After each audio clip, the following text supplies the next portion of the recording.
In this video, I'm going to talk about the rollout of MFA to your clients using the myriad of ways that we can apply and enforce MFA using Microsoft 365 and some of the exceptional circumstances that we want to take account for and build that into our level of compliance.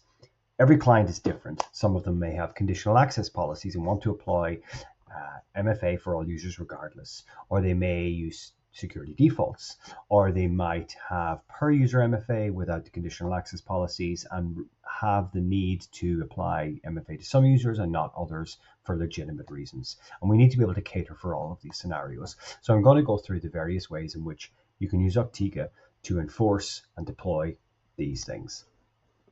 We have an MFA analysis report, which I'm going to go and talk about in a separate video, which I'll put the link to below this. However, today I'm going to talk about the three policies in Microsoft that deal with MFA. The first one is security defaults. Now, security defaults is a mechanism Microsoft introduced, and it's typically meant to be used by organizations who don't have conditional access policies. So organizations that don't have Azure Active Directory Premium P1 or P2. And that can be applicable. However, the problem with security defaults is that it is a blanket policy. So once applied, it'll enforce everybody to have MFA or enforce everybody to enroll in MFA.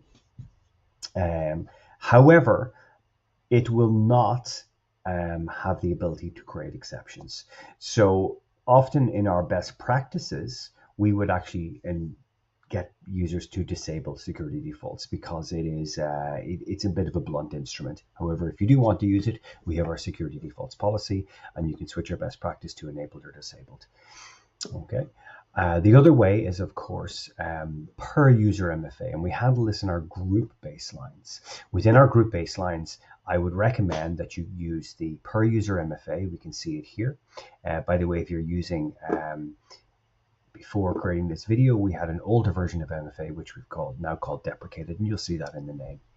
And this is because Microsoft has recently created the ability to better manage MFA from apps like Octiga. So we've introduced a new baseline called per user MFA, and if we drop into this particular baseline in this default group, we can see that it will check that MFA is either enabled or enforced, or you could say maybe disabled or ignored. But in our default group, we would really probably like it to be enabled or enforced.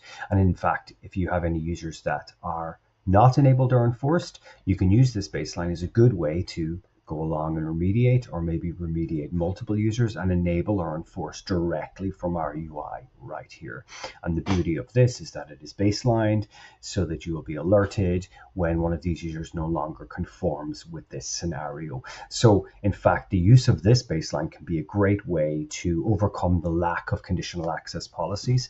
Although conditional access policies will enforce that multi-factor authentication at the time of login, if you don't have those, this might be your next best thing, because it will enable you to be alerted to someone who has MFA disabled and go and make a remediation around that, re-enabling their MFA or talking to the client. It's not quite as good, but it definitely doesn't let that drift settle in without you knowing about it. Now, Octiga has recently introduced the capability to create overrides. So we might want to remediate some users. However, we might want to create an exception for other users. So for example, if we have one particular user that we cannot have MFA on, maybe they don't use a mobile phone and that's been legitimized by the client, or they might be a service account or a printer or some other reason why the account cannot have MFA. And we can create exceptions for that. And we use our user baselines to do that. So here we can create an exception for Brian Johnson, and that might be to disable or maybe just ignore whether MFA is on or off for this particular user. Or if we need to definitely be disabled because it's a service account, we can save it like that. And that will create this new type of baseline called a user baseline. And if we go into this user baselines, we can see that Brian Johnson is added here as per user MFA to be disabled. And that will be monitored for that particular user as an override. Of course, we can also create group overrides where you have a cohort of users that do the same thing. For example, you might pull in from Azure Active Directory a certain group. Let's imagine this retail group was a particular group that required no MFA, and they could put all the users that require no MFA or ignored MFA into that, and it will override. And through this mechanism, we can get this board completely green through overrides, be it group or user overrides. So we're not left with the scenario where we cannot figure out or remember why that one user does not have MFA, and we always have this red dot. With Octiga, it's all about getting to the green.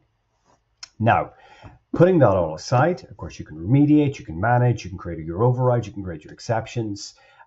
Some tenants may have the capability of doing conditional access policies using Azure Active Directory Premier P1 or P2. Now, as I said, Octiga never mandate any license with anything we do.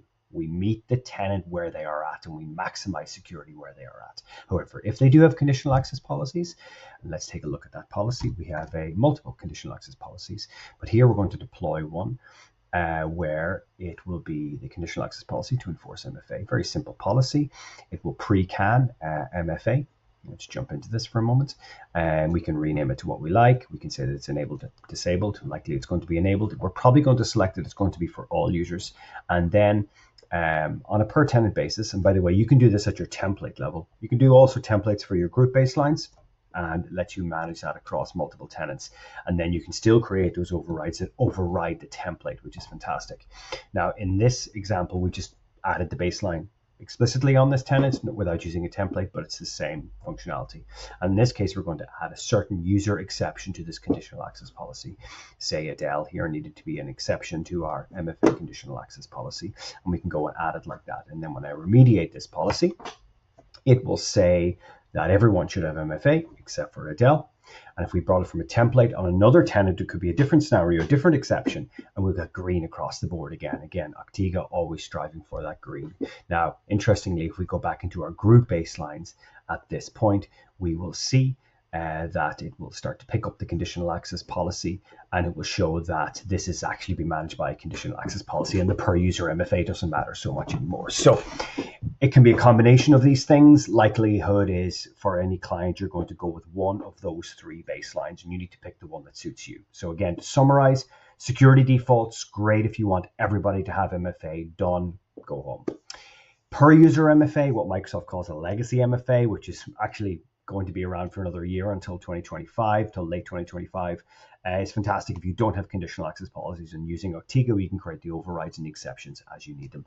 And of course, if you have conditional access policies, I would recommend using those. Again, you can create overrides and exceptions and baseline them also. If you've got any feedback on any of these features, we would love to hear it. Thanks for listening.